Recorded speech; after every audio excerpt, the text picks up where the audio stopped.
दोस्तों, Kolkata doctor case से जुड़ी इस वक्त की सबसे बड़ी खबर सामने आ रही है। आपको बता दें कि सीबीआई को इस केस में 1 महीने बाद अहम सुराग हाथ लगा है। पूरी वीडियो फुटेज में मुख्य आरोपी लाल टी शर्ट में साफ नजर आ रहा है।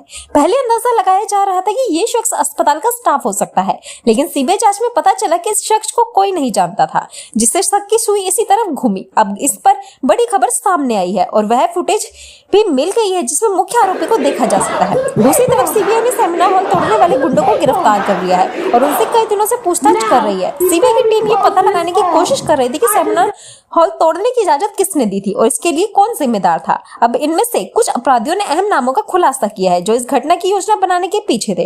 इसके साथ ही आरजीकर कॉलेज के गेस्ट हाउस को लेकर एक और अहम जानकारी सामने आई है। ये वही गेस्ट हाउस है जहां पहले भी कई अपराध हो चुके हैं और जो अब पूरी तरह से बंद हो चुका है। अभी तक इस मामले की किसी को कोई जानकारी नहीं थी, यहाँ तक कि सीबीआई और ईडी ने भी यहाँ छापेमारी नहीं की थी, लेकिन अब इस संबंध में सीबीआई की ओर से बड़ा खुलासा किया गया है।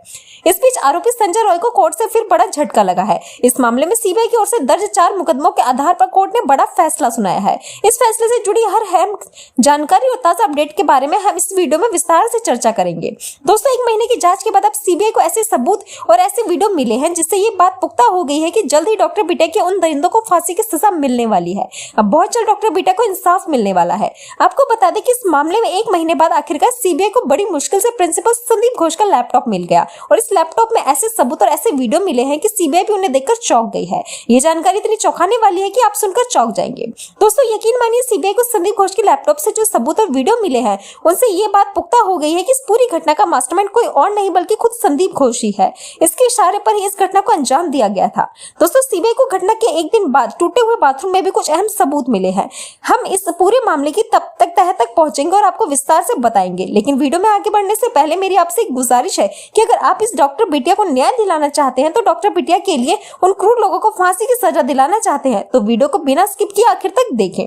डॉक्टर बिटिया के लिए, उस गरीब बेटी के न्याय के लिए जिसने हजारों लोगों की जान बचाई, उस मासूम लेडी की लिए कमेंट बॉक्स में justice for Kolkata female doctor जरूर लिखें। दोस्तों, हम और हमारी पूरी टीम लगातार इस डॉक्टर बेटी को न्याय दिलाने की कोशिश कर रहे हैं। हम लगातार अपनी बेटी के न्याय के लिए आवाज उठा रहे हैं, इसलिए आप हमारा हौसला बढ़ाने और हमें प्रेरित करने के लिए चैनल को सब्सक्राइब कर दें।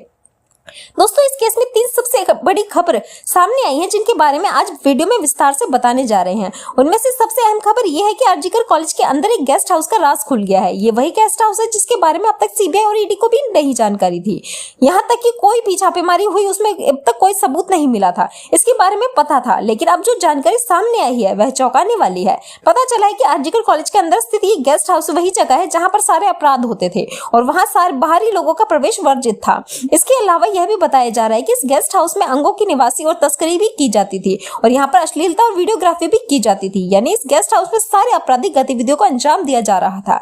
दूसरी बड़ी खबर जो सामने आई है वो ये है कि 8 और 9 अगस्त की रात को हुई घटना के बाद सेमिनार हॉल में तोड़फोड़ करने के लिए एक गिरोह बनाया गया था। गुंडों की भीड़ अस्पताल में घुस गई थी। ये खबर आपने जरूर सुनी होगी या देखी होगी, और अगर नहीं देखी तो जान लीजिए कि गुंडों की एक बड़ी टीम, बड़ी भीड़ सेमिनार हॉल में घुस गई थी और जगह जगह तोड़फोड़ कर रही थी। लेकिन ये भीड़ ऐसे ही नहीं घुसी थी, बल्कि इससे पूरी योजना के तहत अंदर भेजा गया था। इस भीड़ को बुलाने का मकसद सेमिनार हॉल में छोड़े गए सबूतों को नष्ट करना था, जहां इस घटना को अंजाम दिया गया था। बाद में जब सीसीटीवी फुटेज सामने आई तो सीबीआई के निर्देश पर 20 से 25 लोगों को गिरफ्तार किया गया। इन गुंडों से लगातार पूछताछ की जा रही थी। इसके पीछे क्या वजह थी, इसका दावा था कि उन्हें इसकी जानकारी नहीं थी, लेकिन अब ये साफ हो गया कि यह सब एक सोचे समझे साजिश का हिस्सा था। इस मामले में आरजीकर कॉलेज के प्रिंसिपल संदीप घोष और एक जूनियर डॉक्टर ने मिलकर सेमिनार हॉल को गिराने की योजना बनाई थी। अब इस साजिश के कई अहम सबूत सामने आए हैं। इसके साथ ही संदीप घोष के खिलाफ एक और बड़ा सबूत मिला है। रिनोवेशन के लिए उन्होंने पहले जो लेटर जारी किया था वह भी सीबीआई को मिल गया है। अब संदीप घोष की मुश्किलें बढ़ती नजर आ रही हैं और वह मुख्य आरोपी और सबूत मिटाने वाला फंस चुका है। इस वक्त जो सबसे बड़ी खबर सामने आई है वो वाकई चौंकाने वाली है। 8 और 9 अगस्त की रात जब इस वारदात को अंजाम दिया गया था और अगली सुबह जब मामले की जानकारी मिली तो पुलिस बल और अन्य टीमें पूरी तरह मौके पर मौजूद थी। डॉक्टर बिटिया की चारों तरफ करीब 11 फीट का घेरा बनाया गया था ताकि क्राइम सीन को सुरक्षित रखा जा सके। लेकिन उसी वक्त लाल टी शर्ट वाला एक शख्स घुसता है और डॉक्टर बिटिया के शरीर को छूने की कोशिश करता है। वह गले पर बने निशानों को मिटाने की कोशिश करता है। साफ तौर पर सबूत मिटाने की कोशिश थी। इस केस को लेकर यह अहम खुलासा खुद डॉक्टर बिटिया के माता पिता ने किया है, जो इस जांच में अहम मोड़ साबित हो सकता है। डॉक्टर बिटिया के माता पिता का कहना है कि उनकी बेटी के गले के पास बने निशान को जानबूझकर मिटाया गया है। जब हम वहां जाते हैं तो हमें 3 घंटे तक खड़ा रखा जाता है। अब सवाल ये उठता है कि जब पुलिस और डॉक्टर की पूरी टीम वहां मौजूद थी और चारों तरफ क्राइम सीन की तरह घेराबंदी की गई थी, तो फिर वह व्यक्ति कौन था? वह ना तो आरजीकर अस्पताल का सदस्य था, ना ही डॉक्टर बिटिया के परिवार का सदस्य था और ना ही आसपास का कोई जान पहचान वाला व्यक्ति था। फिर उस व्यक्ति को अंदर जाने की इजाजत किसने दी? ऐसा लगता है कि वह इतना प्रभावशाली व्यक्ति था कि पुलिस भी उसे नहीं रोक सकी। उसने डॉक्टर बिटिया के शरीर को छूने की भी कोशिश की, लेकिन किसी ने उसे रोकने की कोशिश नहीं की। ऐसे में डॉक्टर बिटिया के माता पिता ने गंभीर आरोप लगाते हुए कहा है कि जानबूझकर के सबूत मिटाने की कोशिश की गई है और कोलकाता पुलिस की भूमिका भी देह के घेरे में है।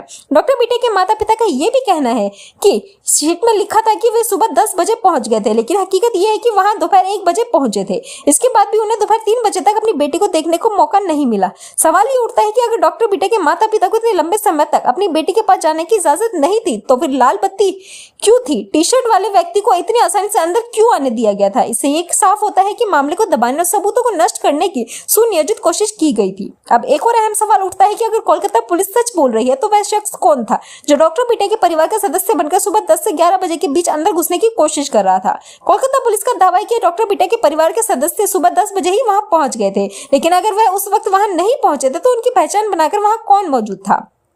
ये सवाल अब और अहम हो गया है। डॉक्टर बिटिया के माता पिता द्वारा लिए गए खुलासे के बाद कोलकाता पुलिस पर कई गंभीर सवाल खड़े हो गए हैं। ये बात सामने आई है कि एक वरिष्ठ पुलिस अधिकारी ने न सिर्फ उन्हें रिश्वत देने की कोशिश की थी, बल्कि उन्हें धमकाया भी था और मुंह बंद रखने को कहा गया था। उस समय डॉक्टर बिटिया के माता पिता सदमे में थे, क्योंकि उनकी बेटी का शव उनके सामने पड़ा था और वे पूरी तरह से असमंजस में थे। उनके साथ क्या हो रहा है, उन्हें क्या करना चाहिए? डॉक्टर बिटिया के माता पिता ने एक और गंभीर खुलासा किया है। आरोप लगाया है कि पुलिस ने उनसे एक सादे कागज पर हस्ताक्षर कराने की कोशिश की, जो इस केस का सबसे अहम पहलू बनकर उभरा है। सवाल ये उठता है कि आखिर एक खाली कागज पर दस्तखत करवाने का मकसद क्या था? इसके पीछे कोलकाता पुलिस का क्या मकसद था? ऐसा लग रहा है कि इस केस में कोलकाता पुलिस शक के घेरे में आ रही है। क्या कोलकाता पुलिस का कोई अधिकारी संदीप घोष की मदद कर रहा था या फिर जानबूझकर सबूत छिपाने की कोशिश कर रहा था? ये एक बड़ा सवाल है जिसका जवाब ढूंढना जरूरी है। अब इस नए खुलासे से पूरा मामला पेचीदा होता नजर आ रहा है। हालांकि इस केस की जांच अभी भी जारी है, लेकिन इस वक्त आरोपी संजय रॉय को लेकर एक बड़ी खबर सामने आई है। कोर्ट ने एक बार फिर से आरोपी संजय रॉय को बड़ा झटका दिया है। अब संजय रॉय का डीएनए उस 150 ग्राम सीमेंट से मैच हो गया है, जिसकी वजह से वह इस केस के मुख्य आरोपी के तौर पर फंस गए हैं। इसके बाद कोर्ट ने एक बार फिर से संजय रॉय की रिमांड 14 दिनों के लिए बढ़ा दी है, जिसका मतलब भी हुआ कि अब इस केस में संजय रॉय का बचना मुश्किल है और संदीप घोष भी इस केस में बाहर नहीं आ पाएंगे। सीबीआई ने इस मामले में दोनों को बुरी तरह से घेर लिया है और अब मुख्य आरोपी की तलाश जारी है। जांच भी जारी है। जैसे इस मामले का आरोपी सामने आएगा, कोलकाता के कई बड़े नाम भी सामने आ सकते हैं। संदीप घोष को अब मिनी सीएम कहा जा रहा है, क्योंकि उनकी पहुंच बहुत बड़े लोगों तक है। आरजीकर कॉलेज पर इतने गंभीर आरोप लगाने के बाद भी संदीप घोष ने इस्तीफा देने के तुरंत बाद दूसरे कॉलेज में नियुक्ति पा ली, जो उनकी पहुंच और प्रभाव का सबूत है। कोलकाता के आरजीकर मेडिकल कॉलेज में हुए दुष्कर्म मामले में संदीप घोष की मुश्किलें दिन प्रतिदिन बढ़ती जा रही है, कम होने का नाम ही नहीं ले रही है। इस बीच प्रवर्तन निदेशालय के अधिकारियों ने अस्पताल की कथित वित्तीय अनियमितताओं के सिलसिले में गिरफ्तार किए गए प्रिंसिपल संदीप घोष की करीबी के लोगों को घरों और दफ्तरों का छापेमारी की। इस मामले में एक अधिकारी का कहना है कि ईडी के अधिकारियों ने चंदन लोहिया के कोलकाता के ताला इलाके में फ्लैट और कालिंदी में दफ्तर पर छापेमारी की। इतना ही नहीं, आरजीकर अस्पताल में भ्रष्टाचार आरोप में गिरफ्तार प्रिंसिपल संदीप घोष की हरकत सामने आ रही है। खैर, सबसे पहले आपको बताते हैं कि सीबीआई को इस बाथरूम से क्या सबूत मिले हैं, जो घटना के एक दिन बाद ही टूटा था। इस टूटे हुए बाथरूम में जिस नए हत्यारे की पहचान हुई है वह कौन है? इसके बाद हम आपको बताएंगे कि सीबीआई को संदीप घोष के लैपटॉप से ऐसा क्या मिला जो संदीप घोष को सजा दिलाने के लिए काफी है, जिसने इस पूरे केस को पलट कर रख दिया है। अभी तक सिर्फ संदीप घोष और संजय रॉय का नाम सुनने को मिल रहा था, लेकिन अब सीबीआई की नजर एक दूसरे जूनियर डॉक्टर पर है जो इस टूटे हुए बाथरूम में नहाने गया था। उसके कपड़ों पर खून के धब्बे थे। उसने खुद बताया कि ये खून के धब्बे किसके थे। सूत्रों का कहना है कि जिस दिन ट्रेनी डॉक्टर की लाश मिली उस दिन जूनियर डॉक्टर वहां नहाने गया था। लेकिन हैरान करने वाली बात यह है कि आरजीकर अस्पताल की नर्स इस जूनियर डॉक्टर को नहीं जानती थी। जब नर्स ने उससे पूछा कि वह कहां जा रहा है तो उसने बताया कि वे बेड नंबर 4 पर एक महिला मरीज है, उसने पीआरबीसी दी है और उस समय उसके कपड़ों पर खून के धब्बे लगे हैं। लेकिन सवाल ये उठता है कि जब डॉक्टर पीआरबीसी दे रहा था तो क्या उस समय वहां कोई ड्यूटी पर नर्स मौजूद नहीं थी? इन सवालों के जवाब तलाशने के लिए सीबीआई ने नर्सों से पूछताछ की। सूत्रों के मुताबिक पूछताछ में 2 सनसनीखेज तथ्य सामने आए हैं। एक नर्स ने कहा है कि उसने इस जूनियर डॉक्टर को पहले कभी नहीं देखा था। दूसरी बात, जब उसने इस जूनियर डॉक्टर का नाम जानना चाहा तो उसने अपना नाम नहीं बताया। सूत्रों के मुताबिक नर्स ने सीबीआई को दिए बयान में नर्स ने कहा है कि जूनियर डॉक्टर रात करीब 9 बजे मल्टी ड्रग रेजिडेंट वार्ड में दाखिल हुआ। उसने वार्ड में फ्रिज खोला और कुछ ढूंढने लगा। सूत्र के मुताबिक नर्स ने पूछताछ में बताया कि उस दौरान जूनियर डॉक्टर 2 बार मरीज के पास गया था। जब नर्स ने जूनियर डॉक्टर से पूछा कि क्या उसने दस्ताने ठीक से पहने थे, तो उसने कहा हाँ, वह नहाना चाहता था क्योंकि उसके शरीर पर खून के धब्बे थे। सूत्रों का दावा है कि उस वार्ड में एक और जूनियर डॉक्टर आया था। फिलहाल सीबीआई जूनियर डॉक्टर की तलाश कर रही है। 2 डॉक्टर आए थे और एक डॉक्टर उसी बाथरूम में नहाने गया था जो सेमिनार हॉल में सुबह सुबह बना था, जहां ट्रेनी डॉक्टर ने दर्द से चीखते चिल्लाते हुए दम तोड़ दिया था। उस ट्रेनी डॉक्टर को उसी बाथरूम में नहाने की क्या जरूरत थी? घटना के बाद उस बाथरूम को तोड़ दिया गया। संदीप घोष पर सबूत मिटाने की साजिश रचने का आरोप है। उसने घटना के 24 घंटे बाद सारे सबूत मिटाने के लिए रिनोवेशन का काम करवाने और फिर उसे तोड़वाने की बात कही और उसने उस बाथरूम को भी तोड़वा दिया जहां भी ये बात सामने आ रही है कि एक डॉक्टर नहाने गया था। अब इस बात पर संदेह है कि क्या वह डॉक्टर भी इस घटना में शामिल था, क्योंकि एक ऑडियो भी वायरल हो रहा है जिसमें बड़े दावे किए जा रहे हैं कि इस पूरे मामले में संदीप घोष के अलावा अन्य 4 डॉक्टर भी शामिल है। डॉक्टर जिनमें एक महिला जूनियर डॉक्टर भी शामिल है जो कि ट्रेनी डॉक्टर की दोस्त बताई जा रही है। पहले ट्रेनी डॉक्टर को टॉर्चर करने के बाद उसकी हत्या कर दी और फिर संजय रॉय को मोहरा बनाया गया और उससे कहा गया कि सेमिनार हॉल में जाओ, हमने तुम्हारे लिए कुछ छोड़ा है। फिर संजय रॉय ट्रेनी डॉक्टर की लाश के साथ जाकर रेप करता है। तब तक ट्रेनी डॉक्टर जिंदा रहती है। उसकी आखिरी सांस तक उसका रेप होता है। आपको बता दें कि ऑडियो कथित महिला डॉक्टर का बताया जा रहा है जिसने उसमें बड़े खुलासे किए हैं। उसने कहा कि ट्रेनी डॉक्टर संदीप घोष के बारे में बड़ा खुलासा करने वाली थी। संदीप घोष आरजीकर मेडिकल अस्पताल में ऑर्गन ट्रैफिकिंग का काम करता था और इंटर्न लड़कियों से सेक्स वर्कर का काम भी करवाता था और उन्हें दवाइयों की लत भी लगाता था। संदीप घोष के बड़े लोगों से संबंध थे, वह पार्टियों में फंडिंग करता था और यही वजह की घटना सामने आने के बावजूद भी संदीप घोष पर कोई कार्रवाई नहीं की गई, ना ही उसका इस्तीफा मांगा गया, यहाँ तक कि उसके खिलाफ कोई कार्रवाई नहीं की गई। हद तो तब हो गई जब संदीप घोष ने इस्तीफा दे दिया लेकिन उसका स्वीकार नहीं किया गया और तो संदीप घोष को Kolkata national medical college and hospital का प्रिंसिपल नियुक्त कर दिया गया। आसान शब्दों में कहें तो डिमोशन और या सजा की जगह संदीप घोष को प्रमोशन दिया गया। संदीप घोष को किसके कहने पर प्रमोशन मिला या उन्हें किसे बचाने की कोशिश की, इसकी जांच होनी बाकी है। सीबीआई अब तक इस केस की जांच में पूरी तरह लगी हुई है। इस केस में हर दिन नए खुलासे हो रहे हैं। सीबीआई सूत्रों के मुताबिक संदीप घोष के लैपटॉप में कुछ ऐसा मिला जिसने जांच एजेंसी को चौंका दिया है। एजेंसी के मुताबिक संदीप घोष के लैपटॉप से कई नग्न पुरुषों की तस्वीरें मिली है। वैसे 2017 में हांगकांग की भी एक घटना सामने आ चुकी है जहां संदीप घोष ने हांगकांग की क्वीन एलिजाबेथ अस्पताल में एक पुरुष नर्स के साथ कथित तौर पर छेड़छाड़ की थी। हालांकि उस समय संदीप घोष ने दावा किया था कि यह मामला गलतफहमी का है। मामला यह था कि उन्होंने दावा किया था कि वे दर्द से राहत पाने के लिए विशेष व्यायाम करवा रहे हैं।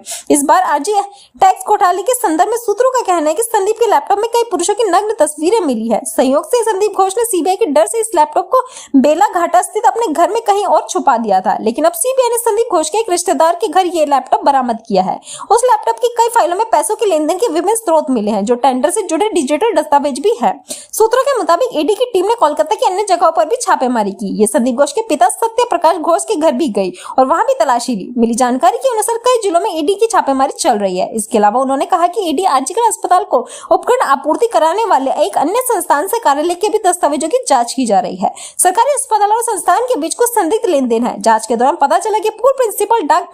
संदीप घोष ने 10 अगस्त को अपराध स्थल के पास एक शौचालय को तोड़ने का आदेश दिया था। पीडब्ल्यूडी द्वारा आंशिक रूप से ध्वस्त किए जाने से महत्वपूर्ण साक्ष्य नष्ट होने का संदेह है। जांच आगे बढ़ने पर संदीप घोष के कार्यालय में वित्तीय कचादर आरोप समेत अन्य मुद्दे सामने आए। हालांकि कुछ बातें ऐसी भी सामने आई हैं जिसे सीबीआई ने गुप्त रखा है। इसका खुलासा करने में केस पर गलत असर पड़ सकता है, इसलिए कुछ जानकारी को गुप्त रखा जाएगा। हालांकि जल्द इसका खुलासा भी करेंगे।